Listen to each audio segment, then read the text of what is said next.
Benarkah pernyataan Megawati yang menyebut kader yang tidak mematuhi partai harus mengundurkan diri ditujukan untuk Ganjar Pranowo? Sudah bergabung bersama kami pengamat politik Universitas Al-Azhar Indonesia Ujang Komarudin dan Ketua DPP PDI Perjuangan Syukur Nababan melalui sambungan telepon. Saya sapa dua-duanya, selamat sore Bang Syukur dan Bang Ujang Komarudin. Selamat sore, Davi. Sore, Bang Mas Davi dan Mbak Sofa. Baik, selamat sore.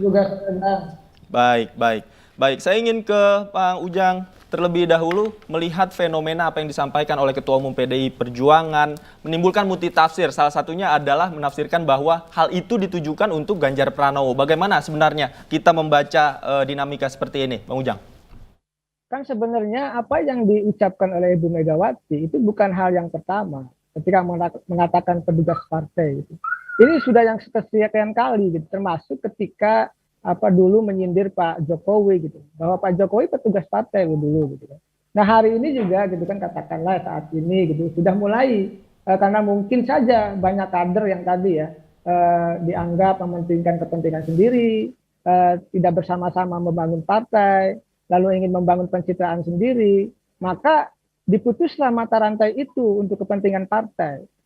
Nah, cuma persoalannya adalah ya kan ketika sudah dijadikan menjadi petugas partai, memang seluruh kader akan sulit bergerak, akan sulit melakukan improvisasi gitu, karena apapun nanti akan dibatasi oleh kepentingan dari partai politik itu sendiri gitu. Nah ini yang menjadi persoalan. Nah sesungguhnya apa yang dilakukan Ibu Megawati itu kalau kita boleh katakan itu secara umum, tapi juga sekaligus juga secara tajam mengkritik Pak Ganjar Pranowo selaku orang Jawa. Dan selaku politisi, tentu Pak Ganjar juga paham dan para politisi di Indonesia juga paham apa yang dikatakan oleh Ibu Megawati. Saya kira demikian, Mas Davi. Ya baik, Pak Syukur Nababan, betulkah pernyataan yang dilontarkan oleh Ibu Megawati ini memang ditujukan untuk Pak Ganjar Pranowo? Siapa? Saya mau menjelaskan satu hal dulu. Bahwa setiap organisasi atau komunitas pasti memiliki aturan tugas daripada organisasi tersebut. Nah maka semua orang yang ada di organisasi itu mengikuti aturan dan melaksanakan tugas. Demikian juga kami di PDI Perjuangan, sama seperti Syafa dan Davi ini. Sekarang kita lagi live ini. Tentu ada aturan yang harus kalian ikuti. Ada peraturan yang harus kalian ikuti. PDI Perjuangan juga, kami memiliki tujuan dan aturan. Nah, tugas PDI Perjuangan itu ada dua hal yang sangat penting. Pertama tentu saja semua kader PDI Perjuangan, ya anggota PDI Perjuangan, ya harus membumikan Pancasila. Apalagi saat ini kita lagi merayakan hari lahirnya Pancasila. Nah, yang kedua itu adalah membangun rakyat sesuai dengan Trisakti yang diajarkan oleh Bung Karno, ya. Nah maka kepala daerah, legislatif, seluruh struktur partai, ya melakukan tugas-tugas tersebut. Nah tentu yang disampaikan oleh Ketua Umum PDI Perjuangan Ibu Megawati Soekarno Putri adalah kepada seluruh kader PDI Perjuangan, jadi bukan kepada satu orang. PDI Perjuangan itu kan bukan satu orang siapa. PDI Perjuangan itu jutaan loh. Saya PDI Perjuangan, itu juga ke saya, ke semua kader, agar tetap fokus dengan tugas. Ya kalau sudah tidak mau melaksanakan tugas, tidak taat organisasi, ya keluar, itu kan hal biasa. Sama sekarang ini seperti yang saya katakan tadi, Syafa dan Davi, ini kita live. Kalau sudah tidak benar melaksanakan tugas, kan pasti perusahaan mengeluarkan. Gitu. Baik. Tapi kan apa yang dikatakan tadi adalah secara umum ditujukan untuk seluruh kader dan juga petugas partai, termasuk di dalamnya adalah Pak Ganjar Pranowo. Nah kemudian ini sudah menimbulkan banyak tafsiran khususnya di masyarakat ini. Tanggapan Anda Bang Syukur? Loh itu yang saya katakan. PDI Perjuangan itu kan bukan satu orang. Yang melakukan tafsiran itu kan orang yang tidak mengerti. Siapa Davi? Itu bisa saja ke saya sebagai anggota DPR Republik Indonesia. Saya kan juga PDI Perjuangan, bukan orang per orang loh. Jangan dianggap satu orang itu lebih besar dari partai. Ya Ketua Umum kalau menegur seseorang pasti memanggil, tidak perlu melalui wacana publik kan. Beliau Ketua Umum PDI Perjuangan loh, saya salah saya dipanggil. Tidak perlu saya dimarahin di depan umum, bukan begitu pola Ketua Umum saya. Jadi jangan kita tarik-tarik bahwa seolah-olah satu orang itu adalah PDI Perjuangan. Kami sekarang ini lagi fokus untuk membangun struktur kepartaian kami. Terus lagi melakukan kerja-kerja kerakyatan, membangun melalui desa, terus kemudian mengenai penghijauan, menanam pohon, menumbuhkan pertanian di masyarakat di situasi COVID seperti ini. Jadi kami belum berbicara urusan pilpres, masih jauh itu. Baik. Bagi kami sekarang ini adalah bagaimana mengambil hati rakyat, bekerja untuk rakyat dan membangun organisasi kepartaian kami. Jadi kalau ada orang yang mengatakan mempersepsikan orang per orang, ya salah besar dia. Ya, Pak Ujang Komarudin, sepengamatan Anda, sekompleks apa dinamika politik yang terjadi di tubuh PDI Perjuangan sehingga pernyataan serupa terlontar dua kali? Pertama oleh Puan Maharani, kemudian oleh Megawati Soekarno Putri. Namun tahan dulu jawabannya Pak Ujang, kita kembali usai jeda. Pemirsa jangan kemana-mana, tetaplah bersama kami akan kembali usai jeda. Tetaplah di iNews Sore. Kembali di iNews Sore, pemirsa, kita lanjutkan diskusi kita bersama Bang Sukur dan Bang Ujang. Bang Ujang, ada yang mengatakan bahwa PDI Perjuangan ini memainkan playing victim begitu untuk menaikkan elektabilitas, salah satunya dengan drama Ganjar Pranowo ini. Bagaimana Anda menganalisa fenomena ini, Bang Ujang? Ya itu apa adanya yang di PDIP itu. Tidak ada rekayasa sesungguhnya, tidak ada playing victim. Karena begini, PDIP sudah 20% pemilik suara ya di pemilu yang lalu. Artinya ketika Pilpres 2024 nanti bisa calon tunggal, dia bisa mengajukan calon sendiri. Nah itu penting. Cuma persoalannya memang yang agak complicated adalah PDIP ingin menang hat-trick. Jadi 2014 menang, 2019 menang, 2024 ingin menang. Maka inilah sebenarnya yang dikelola, yang dimanage oleh partai politik. Oleh karena itu manajemen konfliknya harus jalan. Salah satu fungsi partai politik itu adalah mengatur konflik. Bagaimana konflik itu diatur tadi ya agar bisa diselesaikan dengan baik oleh partai politik itu gitu. Nah, kalau manajemen itu bisa dilakukan dengan baik, maka ya tentu PDIP akan bisa bertahan, bahkan bisa jadi akan menang lagi. Nah, oleh karena itu penting ya, karena begini kita belajar dari Demokrat dulu ya. Demokrat katakanlah 2 periode berkuasa, lalu ketiganya kalah. Nah ini tidak mau PDIP seperti itu. Dan ini tentu penting catatan-catatan proses demokratisasi yang terjadi di Indonesia, termasuk persoalan pemilu. Nah kalau ingin menang hat-trick, kalau misalkan presidennya 2 kali, partainya menang 2 kali secara berturut-turut, bahkan ingin 3 kali ya, suka tidak suka, mau tidak mau ya harus berjuang keras. Termasuk dalam konteks tadi mengatakan bahwa seluruh kader harus siap menjadi pasukan, harus siap menjadi petugas partai itu. Karena kalau tidak begitu, itu yang memang akan tergilas oleh pertarungan politik 2024 nanti. Kita tahu, mohon maaf ya, pasca Pak Jokowi, mohon maaf sekali lagi Pak Syukur ya, belum ada tokoh atau figur dari PDIP yang memiliki elektabilitas yang baik, gitu. Termasuk Ganjar pun belum menurut saya. Belum di atas 40, masih sedikit gitu. Itu masih, kalau menurut saya Ganjar bukan skenario PDIP, tapi skenario yang lain. Skenario PDIP tentu punya skenario yang lain, begitu. Baik. Saya ingin ke Bang Sukur, katanya ingin hat-trick. Bagaimana kemudian PDIP mengelola konflik ini untuk keuntungan partai? Silakan ditanggapi, Bang Sukur. Ya, satu poin yang benar, tentu kami sebagai partai politik, partai besar, partai pemenang pemilu 2014-2019, tentu saja kami ingin menang hat-trick, itu benar. Tetapi kami tidak punya waktu untuk manajemen konflik. Jadi karakter PDI Perjuangan bukan seperti itu. Karakter PDI Perjuangan adalah bekerja. Nah, sekarang ini saya sebagai Ketua DPP Bidang Keanggotaan dan Organisasi, kami ini lagi konsolidasi organisasi. Kami selama bulan Mei ini bayangkan di tengah-tengah COVID seperti ini, seluruh kader bekerja. Kami lagi melakukan rapat kerja cabang. Nanti kami akan lanjutkan rapat kerja daerah dan rapat kerja nasional.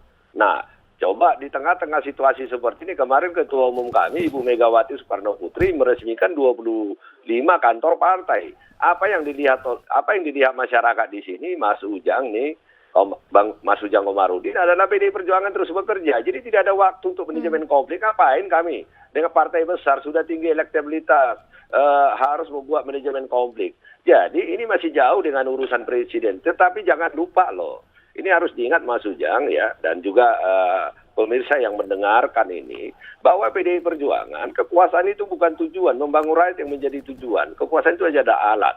Kita ingat, saya ingat, Pak Ganjar dulu waktu kami calonkan menjadi gubernur di Jawa Tengah melawan incumbent, elektabilitasnya 3% menang kok. Jokowi waktu ke DKI Jakarta elektabilitasnya di bawah 10% menang kok. Waktu periode pertama elektabilitasnya nggak tinggi menang kok. 3 tahun sebelum seperti ini Jokowi belum ada gambaran menjadi presiden, Mas Ujang. Jadi kalau misalnya PDI Perjuangan itu akan lahir sendiri nanti pemimpin-pemimpin yang akan dicalonkan oleh PDI Perjuangan, dan itu adalah hak prerogatif Ketua Umum. Tetapi seluruh kader PDI Perjuangan itu tidak ada urusan dengan pemilihan presiden pada tahun 2024. Nah, semua harus konsolidasi, membangun diri, membangun partai, bersinergi dengan rakyat. Karena kita tidak mungkin bisa menang kalau partai kita kropos. Jadi PDI Perjuangan itu kompak.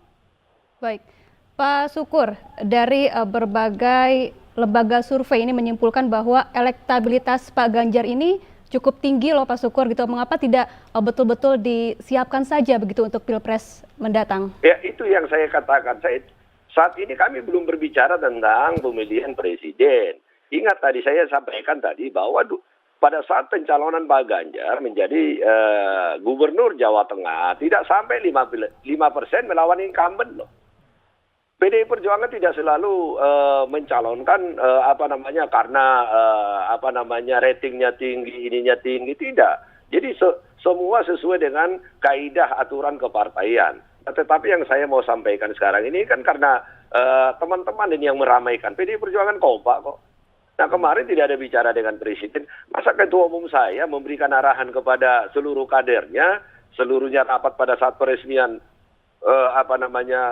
gedung kantor partai 25 di tingkat cabang dan daerah, agar semuanya patuh, loyal melaksanakan tugasnya sebagai petugas partai, dibahas ke sesi orang. Nah, itu kan bukan PDI Perjuangan yang melakukan itu, orang lain yang melakukan itu. Baik. PDIP artinya kompaknya. Saya ingin kembali ke Pak Ujang. Pak Ujang, selain elektabilitas yang tadi dikatakan, PDIP tidak hanya memikirkan atau mempertimbangkan elektabilitas saja, artinya banyak indikator lain. Apa indikator lain yang mungkin bisa dimainkan oleh PDIP khususnya untuk meraih kemenangan nanti? Ya, sebenarnya yang paling sederhana, hadir dalam penderitaan rakyat. Kalau partai itu sudah hadir di tengah-tengah rakyat ketika rakyat susah, ya pasti akan didukung. Nah, persoalannya banyak partai, ya saya katakan, ya banyak ketika pemilu hadir, tapi ketika menang sudah hilang.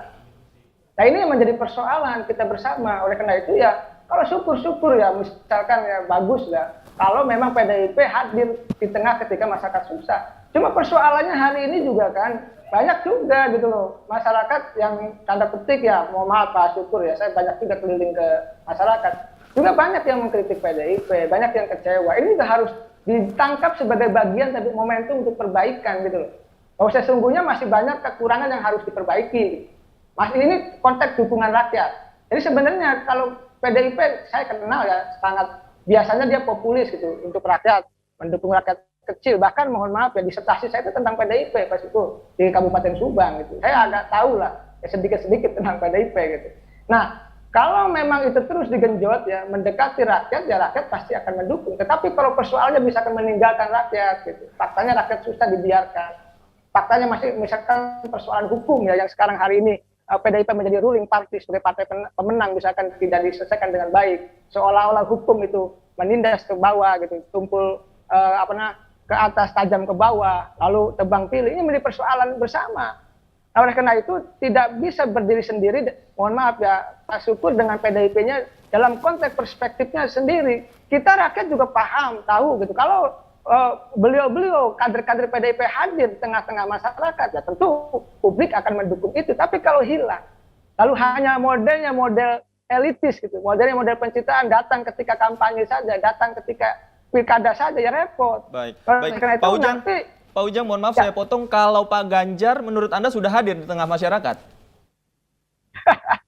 Ya tentu sebagai gubernur, siapapun gubernurnya ya, saya tidak katakan hanya Pak Ganjar, Pak Anies, Bu Khofifah dan lain-lain, pasti akan hadir di masyarakat.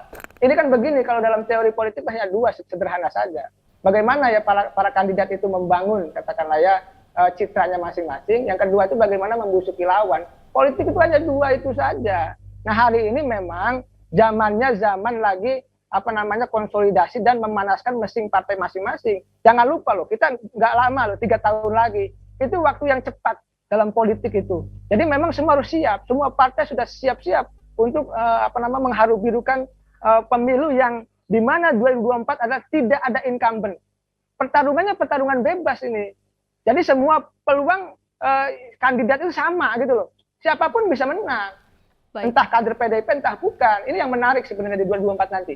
Iya, kita ke Pak Sukur. Pak Sukur, apakah memang PDI Perjuangan saat ini sudah memiliki sosok yang kuat yang memang disiapkan dengan matang untuk maju di Pilpres mendatang sehingga kader-kader lain sebaiknya tidak boleh banyak tampil dulu begitu, Pak? Itu kan orang yang mengatakan itu. Dari tadi saya sudah jelaskan, Mbak, bahwa PDI Perjuangan ini saat ini adalah konsolidasi organisasi bagaimana seluruh organisasi kepartaian kami itu ada di tingkat RW, RT, ya. Jadi kami belum bicara tentang presiden dan lain-lain. Kami masih apa yang dikatakan oleh Mas Ujang tadi itu benar. Bahwa saat ini PDI Perjuangan turun ke bawah. Makanya di segala survei kami paling tinggi. Nah tentu Mas Ujang tidak semua orang akan menyukai PDI Perjuangan. Tetapi kami berusaha untuk mendengar dan memperbaiki diri. Bagaimana meraih simpati rakyat dan bekerja untuk rakyat. Nah itulah yang kami lakukan sekarang. Dan bagi PDI Perjuangan, pilkada, pilpres. Ya itu bukan pertarungan orang per orang, itu adalah pertarungan partai. Makanya dengan elektabilitas yang sangat rendah, kepala-kepala daerah seperti Mas Ganjar dulu kami usung menang, Pak Jokowi dulu menang banyak sekali. Contoh-contoh PDI Perjuangan tidak akan sangat jarang memilih karena elektabilitas tinggi. Pak Mas Ujang tadi bicara tentang Subang, pasti beliau juga tahu itu. Pekerjaan itu adalah kerjaan kepartaian. Dan tentu seperti yang saya sampaikan tadi, saat ini kami fokus. Jadi tidak ada bahwa sudah bicara ini, yang lain tidak boleh, ini nggak ada itu. Yang ada adalah Ketua Umum memerintahkan seluruh kader partai turun ke bawah. Konsolidasi organisasi, melakukan kerja-kerja politik nyata, mendengarkan rakyat, bekerja untuk rakyat, membantu rakyat, itu yang paling penting. Baik, artinya tidak ada playing victim dan juga PDIP kompak ya Bang Sukur. Terima kasih Bang Sukur Nababan dan juga Bang Ujang Komarudin sudah bergabung bersama kami di iNews Sore. Selamat sore Bapak-Bapak.